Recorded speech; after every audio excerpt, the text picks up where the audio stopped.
Magandang araw, Tito Makoy. Tito Makoy, ako po si Ilyo. Kasalukuyang nandito sa Saudi Arabia. Hindi ko na po babanggitin kung saan ako dito sa Saudi para maitago ko naman ang aking pagkakakilanlan. May asawa po ako at mga anak. Masaya kaming mag-anak, bagamat simpleng-simple lang ang pamumuhay. Lalaki ako, walang duda dyan sa aking sarili. Lalaking lalaki talaga ako. Subalit nang mapadpad ako dito sa Saudi Arabia, dito ko natuklasan ang katotohanan. Kahit pala lalaki ka, pwede ka ring matukso sa kapwa lalaki. Kung paano nangyari iyon, ganito po ang buong kwento. –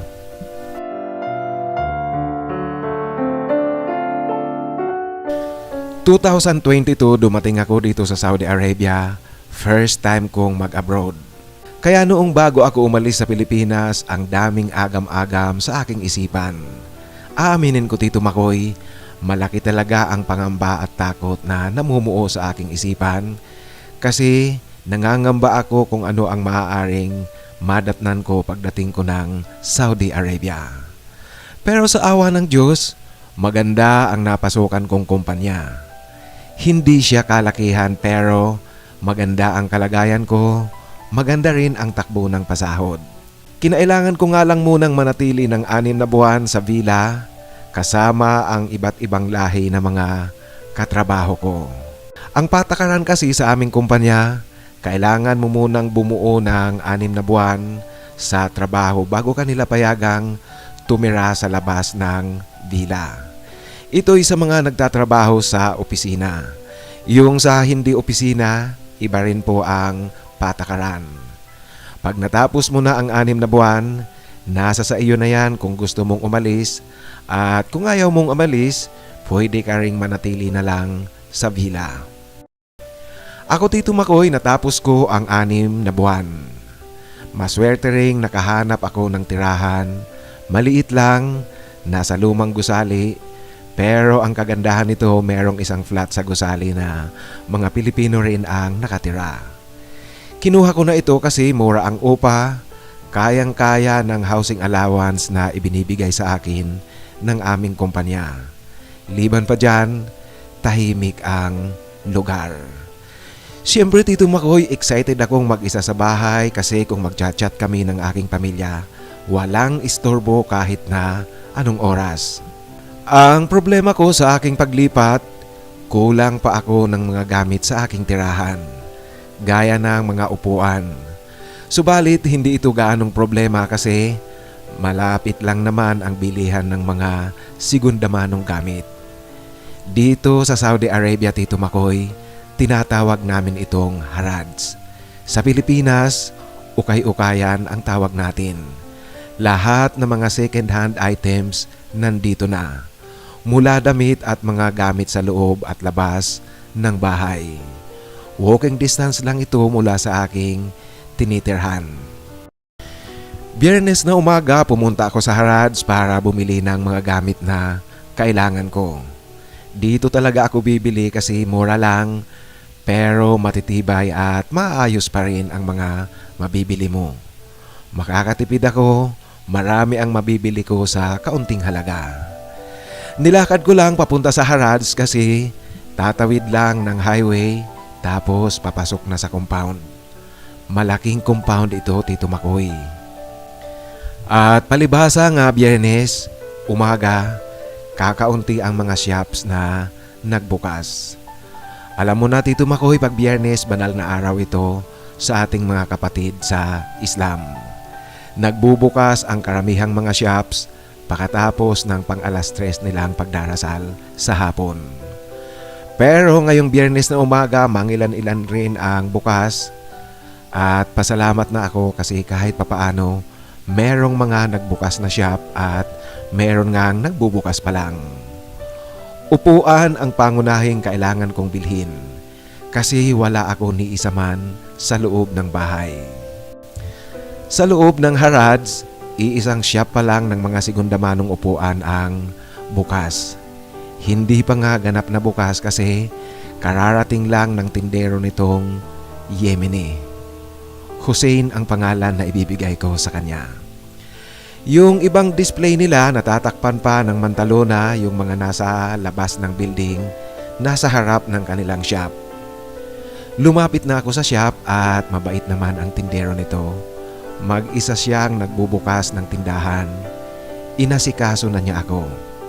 Ipinakita niya ang mga binibenta nilang segundamanong gamit sa loob ng bahay.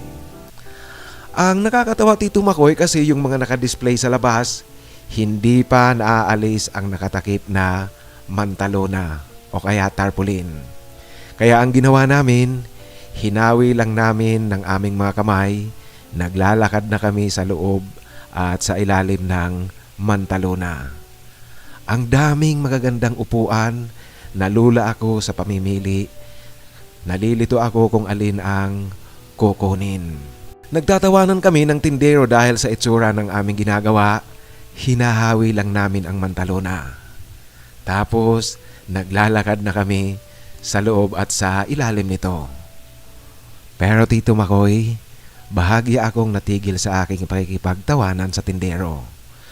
Kasi nang tingnan ko siya, kitang-kita kong inaayos niya ang kanyang daladalang.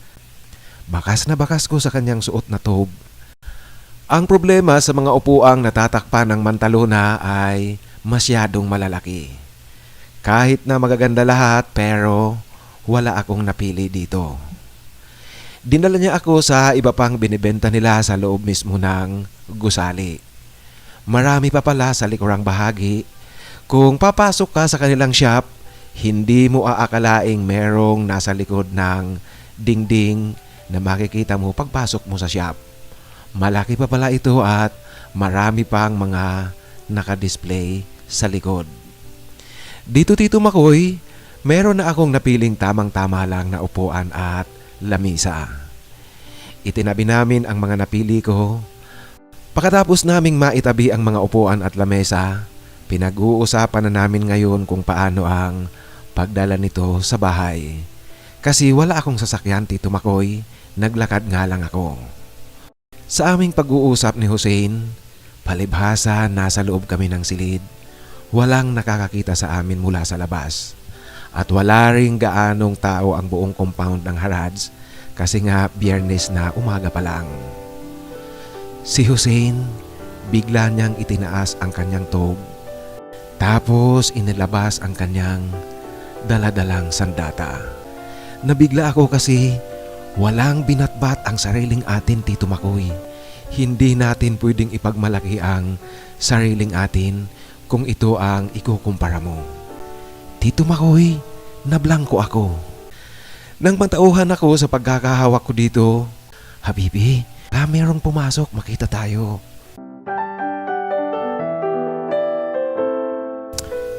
Wala pa ang kasama ni Jose na driver ng kanilang tindahan na magdadala sana ng upuang nabili ko patungo doon sa bahay. Wala rin namang taksing nakakarating dito sa harap ng kanilang tindahan kasi nasa gitnang bahagi ito, Tito Makoy. Kabayan, okay lang ba sa'yo kung mamayang hapon na lang i-deliver ang binili mo? Wala pa kasi ang driver namin, alam mo na, Biyernes ngayon, hapon iyon darating.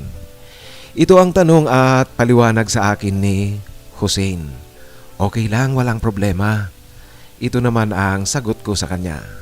Alanganin kasi, Tito Makoy, kasi kahit na ang sabi ko nasa kabilang kalsada lang, pero ang lawak talaga ng compound. Papalabas papunta sa highway, kulang-kulang ng 1 kilometro. Tapos tatawid pa ako sa highway. Ang daan kasi na malapit sa bahay, isa ito sa mga major highways dito sa aming lugar. Kaya kailangan ko talaga ang sasakyang magdadala nito papunta doon sa bahay. Binayaran ko nga pati ang delivery charge. At dahil nga wala pa ang driver na magdadala nito, binigyan na lang ako ni Hussein ng resibo at kinuha rin niya ang cellphone number ko para tawagan ako kung pupunta na sa bahay ang magdi-deliver. Ibinigay niya rin ang cellphone number niya at ang landline number ng tindahan. Noong hapon na, Tito Makoy, malapit ng gumabi, wala pa rin akong natatanggap na tawag buhat kay Hussein. Tinawagan ko na siya kasi duda ko baka nakalimutan ang pagdala nito sa bahay. Kabayan, pasensya na. Yung driver meron pang dinideliver. Baka maya-maya pa makapunta dyan sa iyo. Pero huwag kang mag-alala kasi madideliver yun ngayong gabi. Yan ang paniniguro sa akin ni Hussein nang tawagan ko siya para i-follow up ko ang pagdadala ng aking nabiling upuan at lamesa. Pasado alas 8 ng gabi, nakatanggap ako ng tawag mula kay Hussein. Papunta na sa bahay ang magdi-deliver kaya abangan ko raw sa labas ng aking tirahan. Kaya naman Tito Makoy, dali-dali akong bumaba at lumabas sa gusali kasi tinatansya ko na malapit na ang driver. Kasi nga malapit lang ang lugar sa bahay. Paglabas ko nga ng gusali, hindi nagtagal, nakita kong pumarada ang isang pick-up sa tapat ng building. Karga nito ang mga upuan at lamisa na aking binili sa Harads. Pero Tito Makoy, nagulat ako kasi si Hussein ang driver. Siya mismo ang naghatid sa akin ng binili ko. Marami raw na mga dinideliver ang kanilang driver kaya siya na lang ang nagdala pagkatapos niyang magsarado ng kanilang tindahan. Walang problema sa akin kasi ang importante sa akin Tito Makoy na i-deliver ang aking binili. Tinulungan rin ako ni Hussein na iakyat ang mga upuan at lamesa na aking binili sa tindahan nila. Nang maiakyat na namin lahat, Hussein, anong gusto mong inumin? Tubig, juice, soft drink, kape o tsaay? Ito ang tanong ko sa kanya Tito Makoy. Pero tubig lang ang hiningi sa akin ni Hussein. Pagkatapos niyang uminom, ngumiti ito sa akin, tinapik-tapik niya ang balikat ko at nagpapasalamat sa tubig. Walang anuman yun. Yan ang wika ko sa kanya bilang sagot sa pagpapasalamat. Pero Tito Makoy, bigla niyang kinuha ang kamay ko at uminit ng husto itong si Hussein. Kinabig na niya at pinapak ng halik ang labi ko. Dahil dito Tito Makoy, natangay na rin ako. Nagtuloy-tuloy na kaming dalawa ni Hussein. Masyado talagang mabilis. Alam mo Tito Makoy, kahit na mayroong amoy ng kaunti ang katawan ni Hussein dahil sa pawis sa maghapong pagbabantay at pagtatrabaho sa kanilang tindahan, pero hindi ko alintana ang amoy na iyon. Ang bilis talaga ng pangyayari Tito Makoy. Si Hussein alam ko talagang naghahanap siya ng laban. Kaya yung sinabi niya na walang driver na magdadala ng aking binili, worry ko Tito Makoy, alibay lang ito para makapunta siya dito sa bahay. Sa pag-uusap namin kanina noong bumili ako ng mga gamit sa kanilang shop, nabanggit ko kasing mag-isa lang ako sa bahay kaya hindi ko kailangan ang malalaking upuan at lamesa. Ito siguro ang tinandaan ni Hussein kaya ginawa niyang siya mismo ang magdala dito sa bahay. Sa kalituhan ko Tito Makoy, alam ko wala na akong magagawa kasi naganap na sa amin ang hindi ko inaasahang magaganap. Ito ang pinakaunang karanasan ko sa kapareho lalaki. Dahil sa mabilisang pangyayari sa amin ni Hussein noong gabing iyon, si Hussein Tito Makoy palagi nang pumupunta dito sa bahay. Kadalasan pagkatapos nilang magsarado ng tindahan, dumadaan muna siya dito sa bahay bago diretsong umuwi sa kanyang tinitirhan. Minsan naman kung weekend, Huwebes na gabi, dito siya nagpapalipas ng magdamag. Tapos Biyernes ng umaga, papasok na sa trabaho. Ang madalas na pagpunta-punta sa bahay ni Hussein ay siya ring naging dahilan kung bakit bibihira na akong sumama at pumunta sa mga kasayahan at pagtitipon ng mga Pilipino dito sa aming lugar. Alam mo Tito Makoy, bagamat palaisipan pa rin sa akin kung bakit dumating ako sa ganitong punto ng buhay ko. Yung nakikipagrelasyon ako sa kaparehong kasarian. Pero aaminin ko sa iyo Tito Makoy, nagugustuhan ko ang aming ugnayan ngayon ni Hussein. Sa ibang banda kasi Tito Makoy, iniisip ko rin na mas maganda ang ganitong sitwasyon.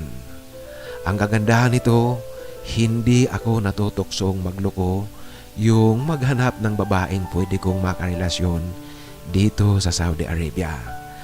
Kasi kung iyon ang mangyayari, hindi maiiwasang gumastos ako. Maaari pang ikasira ng pamilya ko. Sa relasyon naming dalawa ni Hussein, menos gastos, walang sabit at walang bakas. Ngayon Tito Makoy, nasasabik na ako sa aking pagbabakasyon dyan sa Pilipinas. Sabik na sabik akong muling makapiling ang aking pamilya, ang aking mga anak at siyempre ang pananabik ko rin sa asawa ko. Ito Tito Makoy, kahit pa meron akong Hussein dito sa Saudi Arabia, si Hussein na kaugnayan ko, si Hussein na nagpapawi ng lungkot tuwing nangungulila ako sa aking mag-iina. Hindi ko alam Tito Makoy kung paano ko ito ititigil, kung paano ko puputulin at kaya ko bang putulin ang ugnayan namin ni Hussein. Hanggang dito na lang po Tito Makoy ang aking maikling kwento. Maraming salamat po sa pagbabahagi mo dito sa iyong channel. Lubos na gumagalang, Ilyo. Maraming salamat Ilyo sa pagbabahagi mo ng iyong kwento. Ang sasabihin ko lang sa iyo, higit sa lahat, priority ang pamilya.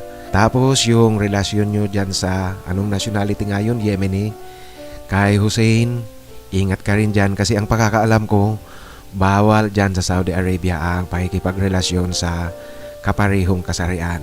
Bagamat maraming gumagawa nito, ayon sa aking naririnig, kahit nga raw mga taga dyan mismo, marami talagang patagong gumagawa. Pero ang pagkakaalam ko rin, merong mga undercover na gumagala para hulihin ang sinumang nakikipagrelasyon sa kaparehong kasarian. Tandaan mo, mahigpit ang Saudi Arabia sa pagpapatupad ng kanilang batas. Sa muli, maraming salamat sa pagbabahagi mo ng iyong kwento. Mga kaibigan, kung meron po kayong kwentong nais na ibahagi, ipadala lang sa aking email, titomarcos@yahoo.com at titomarcos@gmail.com. Maraming salamat po.